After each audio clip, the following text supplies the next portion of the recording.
Oh, those are some bad arrows right there. Oh yes, I love 5mm components. 5mm components are the best. They never pull out of arrows, ever. Gentlemen, and the one lady that might see this, welcome back to the channel, guys. Real quick before we get into the video today, we are inching closer and closer to 500 subscribers. If you guys have kept up with the channel, you know that when we reach that 500 subscriber mark, I'm gonna drop an arrow build video covering the arrows that I'm shooting right now. I shot the Deer Classic with them. These are a ultra light arrow build. I'm not gonna go into the weight right now because that is gonna be saved for the video. But a new thing that I'm gonna add here as well is that when we reach that 500 subscriber mark, when we drop that video, if that video reaches 100 likes, I am gonna be giving away a fresh dozen of these arrows to one of my subscribers. At the end of the day, I like free stuff. I know you probably like free stuff. So if you want a dozen arrows that you can just use for maybe a tack setup, maybe just shooting around, maybe some target arrows, or maybe just some junk arrows, or some arrows to give to a buddy, really whatever you wanna do with a fresh dozen arrows, make sure you subscribe, make sure you like this video, share it, comment, do whatever you need to do to make the video grow so you can increase your odds of winning 1 dozen arrows, lighted nocks, and all. So let's get right into the video now.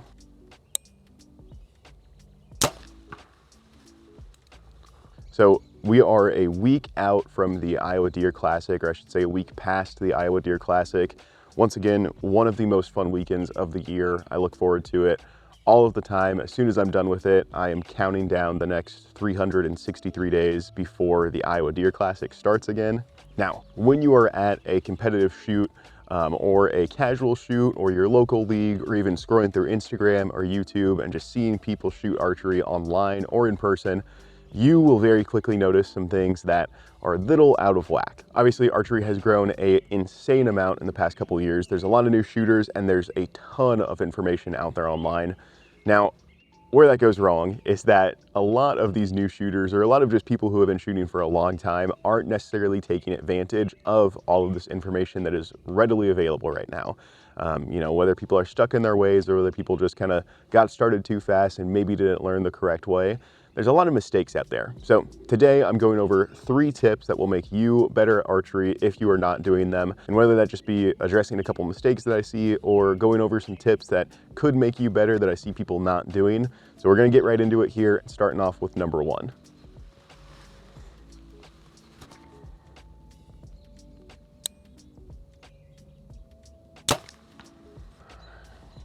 So congratulations, you just got your first bow. You got the ready to hunt setup.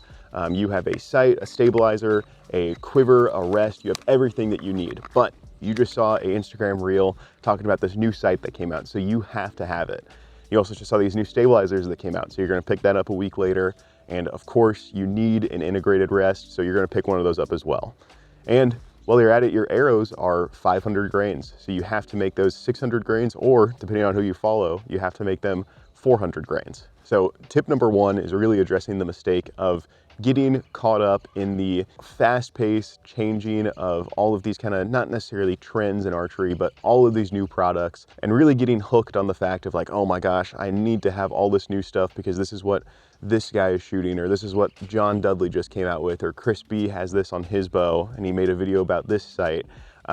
A lot of people really get caught in the act of upgrading their bow so much that they don't have time to get good at shooting their bow. Now, obviously to a certain extent, some accessories will make you a little bit better. They will improve your baseline of shooting, but the only thing that is gonna make you a better archer is going to be shooting your bow and getting consistent with it. No new release, no new sight, no new rest is going to make you group better if you cannot group good yourself. There are a lot of guys out there who have a bare legit that is shooting a bullet hole and they have a 4-pin fixed sight that are going to outshoot anybody who just got a Matthews lift this year and hasn't taken the time to get good and get consistent at archery. And honestly, there's some justification bias of, you know, you're spending X amount of money on this new accessory on your bow, so it has to make you better and you want to believe it. Really, my philosophy is if you get a starter bow or if you start off in archery, shoot the brakes off of that bow.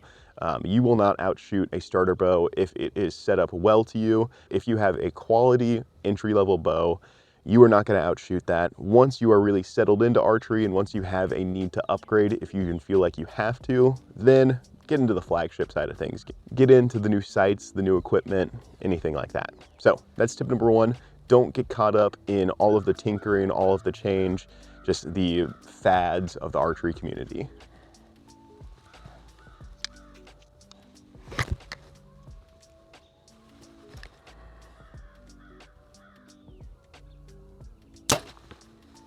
Tip number two is super simple.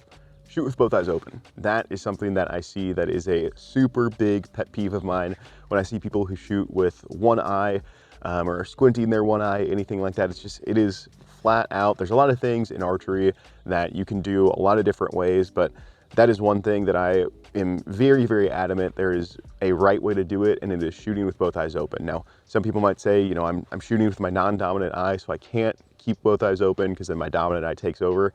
And to that, I say you should have switched when you first started archery and shot with your dominant eye. Unless you have something wrong with your hand, if you're cross-eye dominant, doesn't matter. Shooting off eye dominance is king. I made a video just about a year ago now talking about shooting a red dot on a handgun or a rifle to shooting a bow and how important it is to shoot off of eye dominance, since that's where I can draw some knowledge from with kind of some background of mine. The tag for that's going to be up in the corner here. A lot of people claim that it's different, but really you shoot off eye dominance. That is the end of the conversation. That's important. Your brain is hardwired to work that way. So why try to fight against your brain? Why restrict half of your vision by closing one eye and taking away all depth perception that you have, or squinting one eye and just making your depth perception worse? If you want to shoot accurately, if you want to be able to judge distances of animals, especially if you don't have time to range them, definitely shoot with both eyes open. It is going to improve your shooting so much better. Don't look like this when you shoot. It's going to hurt your accuracy, and it just kind of looks ugly. You don't want to be making an ugly face when you shoot. You want to look cool in your Instagram posts, guys. Come on, let's be real. Oh, speaking of be real, that leads us to tip number three.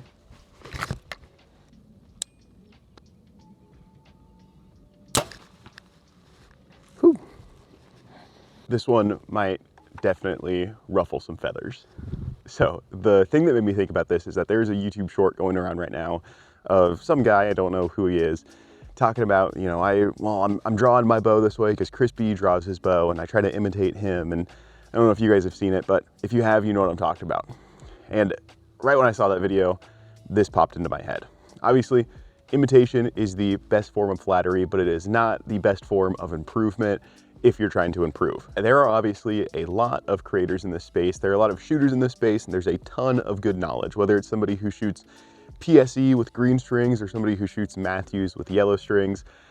They are obviously good shots. They are very popular. There's a lot of people out there who have very specific ways that they do things, but they do that because they have been taught that, they do that because they have been coached that, or they do that because they have learned over decades of experience to do that. They understand the fine motor movements behind their actions. They understand the mental side of their actions, and they just understand what they're doing. They have a grasp on it. It is programmed into them. It is not something that they saw in a video and they thought, well, I'm gonna draw like that because that looks cool, or that's how this guy shoots, so I'm gonna do that.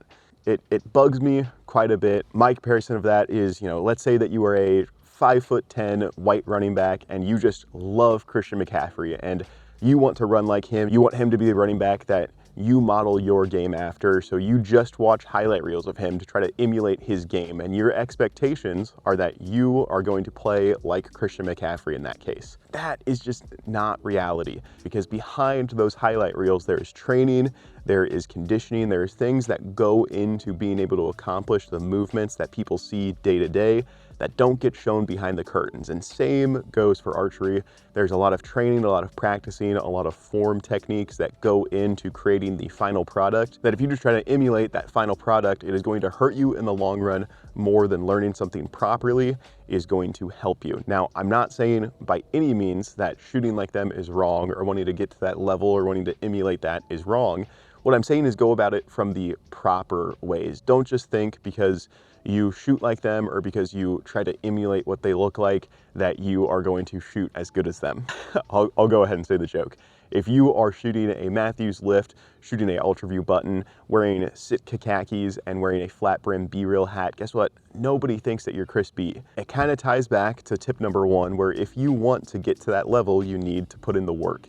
You cannot expect to just buy new gear, buy new this and that, and have that final product that somebody who has built up over the years has gotten to. So that is really the thing, and I guess the name for that tip would be that imitation is the best form of flattery, not the best form of improvement. And I'm not a crispy hater, I promise, right? I got the Ultra View hinge, I got the B-Rail bracelet, I drive a Chevy, guys, I promise, I'm not a hater. No, in all reality, that's kind of just what I wanted to go over in this video, just a quick couple tips. I wanted to make a quick impromptu video, just kind of talking. I like videos like this, just being out of the cabin. We just got out of flood season, so I set the 3D range back up, and yeah, it's fun. This is just my passion. So if you guys enjoyed this video, if you guys liked it, make sure you do leave a like down below. If you guys have any input, if you want to, shake a stick at me talking about crispy down in the comments, make sure you guys go do that. Or if you want to show support, do that as well. And at the end of the day, again, if you want to win 1 dozen arrows, make sure you subscribe, make sure you share this and get other people to subscribe, and if you think about it, most of these channels that do giveaways have, a couple thousand subscribers, tens of thousands even, and you just don't really have good odds. I'm doing this giveaway at 500 subscribers, so you really have probably the best odds that you're gonna find. And most gamblers quit before their big win. So take a gamble on this, subscribe to the channel, share it, and above all else, guys, have an absolutely great day. I hope you enjoyed the video.